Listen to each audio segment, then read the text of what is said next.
अस्सलाम वालेकुम, मैं हूँ ताहिरा और यह है मेरा चैनल उर्दू अखबार।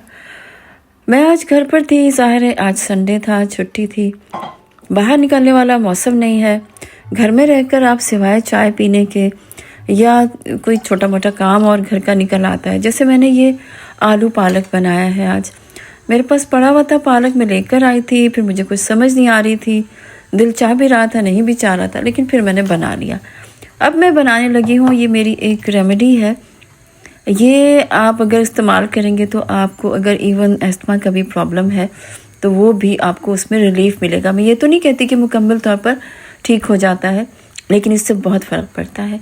ये है शहद, कोई सा भी आप शहद ले लें और बाज़ार में हर किस्म के शहद अवेलेबल है। पाकिस्तान की तरह तो नहीं है, लेकिन बहरहाल महंगा बहुत होता है यहाँ पे शहद, अच्छा शहद। मैंने तो ये आम सा जो होता है वो लिया है। उसमें आप 1 या 1.5 टीस्पून, मैंने ये फुल डाला है, आप इसको 1.5 टीस्पून हल्दी का समझे। और ये सिनेमन पाउडर है, जो कि जिसको कि हम दालचीनी कहते हैं। दालचीनी का भी उतनी ही क्वांटिटी में, ये एक जैम के साइज़ की, जैसे हमारे यहाँ जैम की बोतल होती है, जार होता है। इसमें आपने अदरक भी डालना है। ये अदरक का एक बड़ा टुकड़ा था जिसको मैंने फाइनली चॉप किया और इसका छिलका नहीं मैंने उतारा। उसको मैंने धो के अच्छी तरह से और छिलके समेत काट के आप अच्छी तरह चॉप कर लें। इसका जूस निकाल लें किसी तरह, और या फिर इसको जो है उसमें ग्रेट कर लें। कई तरीक़ों से आप इसको, मैं इसको बारीक चॉप कर लेती हूँ, थोड़ा चंकी सा तो होता है, लेकिन ये मैं अपनी चाय में भी मिक्स करती हूँ। मैं अगर रात को मुझे दिल चाहे कि मैं गर्म दूध पीऊँ, थोड़ा आपकी नर्व्स को सुकून मिलता है, तो मैं उसमें भी डाल लेती हूँ। और क्योंकि इसमें हल्दी, दालचीनी और अदरक है, तो ये बहुत ही अच्छी एक रेमेडी है। ये आप बच्चों को भी दे सकते हैं रात को सोने से पहले, और उनका गला ठीक रहता है। मैं अचार वगैरह भी खा लेती हूँ, लेकिन मेरा गला ख़राब नहीं होता अल्हम्दुलिल्लाह। ये भी मैं आपको बता दूं कि ये तिब्बे नबी का नुस्खा है, तो इसमें ज़ाहिर है कि कोई ऐसी चीज़ नहीं है, ये एक आम सी चीज़ है, बल्कि ये टेस्ट के लिए भी आप इस्तेमाल कर सकते हैं। अब मैं अपनी चाय में डालूं तो मुझे बहुत इसका टेस्ट का फ़र्क पड़ता है। ये मैंने एक छोटी सी बॉटल में बना के अपनी चाय अपनी केटल वगैरह के साथ रख देती हूँ, और फिर यह है कि चाय में भी डालना है या वैसे भी आप खा सकते हैं। तो मेरा खाना बन गया है, और ये मेरी जो है शहद वाली जो चीज़ है मलगूबा, ये भी बन गया है। और सर्दियां हैं तो मैंने कैंडल लगाई है थोड़ी सी। मेरे घर में इतनी ज़्यादा स्मेल हो गई थी आलू पालक की, मैंने जो भुजिया बनाई है, तो मैंने थोड़ी सी, मैंने ये अगरबत्ती जिसको कि हम कहते हैं वो लगाई है।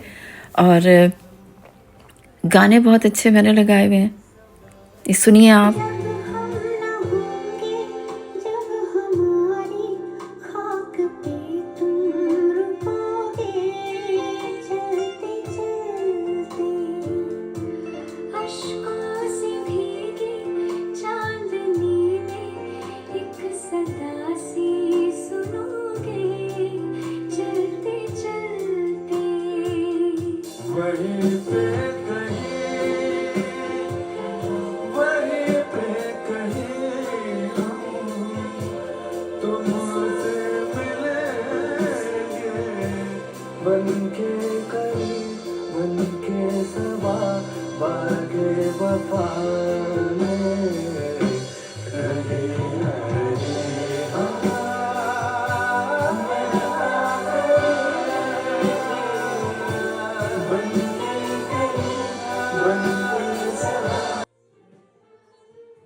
कुछ मैंने पुराने गाने सुने, कुछ नए सुने, कुछ इंग्लिश सुने, कुछ उर्दू सुने और कुछ गज़लें सुनी।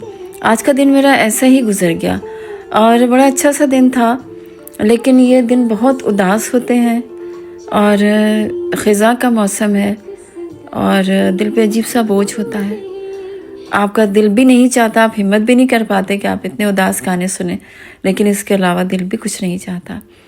तो आज मैंने सुना एक लता का गाना था, वो आजकल बड़ा वायरल हुआ है, लेकिन बहुत खूबसूरत गाना है। हम तेरे प्यार में सारा आलम खो बैठे हैं, बहुत खूबसूरत उसके बोल हैं। पुराने गाने आप सुने तो बहुत अच्छे लगते हैं, कुछ नए लोग बहुत अच्छा गाते हैं। तो बस अब ये ऐसे ही दिन हैं कि आपके पास कहीं जाने को भी जगह नहीं होती। ज़्यादा से ज़्यादा इंसान शॉपिंग सेंटर में जा सकता है, यहाँ पर और कोई सर्दियों की मसरूफियत नहीं होती। शॉपिंग सेंटर जाने का मेरा इतना इत्तेफाक नहीं होता और घर पे रहना मुझे पसंद है। लेकिन इतनी उदासी होती है कि जिसका आप तसव्वुर नहीं कर सकते। तो बहरहाल अच्छे म्यूज़िक सुनती हूँ, कुछ इंग्लिश सुनती हूँ, कुछ उर्दू सुनती हूँ, कुछ पाकिस्तानी सुनती हूँ, कुछ इंडियन सुनती हूँ। इंग्लिश में मुझे लाना डल रही आजकल बहुत अच्छी लगती है, उसके गाने मुझे बहुत अच्छे लगते हैं और लिरिक्स बहुत अच्छे होते हैं। टॉम ओडल के गाने बहुत अच्छे लगते हैं और जिसमें म्यूज़िक बहुत कम हो और लिरिक्स अच्छे हों। तो बस यही मसरूफियत थी मेरी आज। दिन गुजर गया तो अब मैं एक दफ़ा फिर ये गाना सुन लूँ और आप भी बल्कि मेरे साथ सुनिए।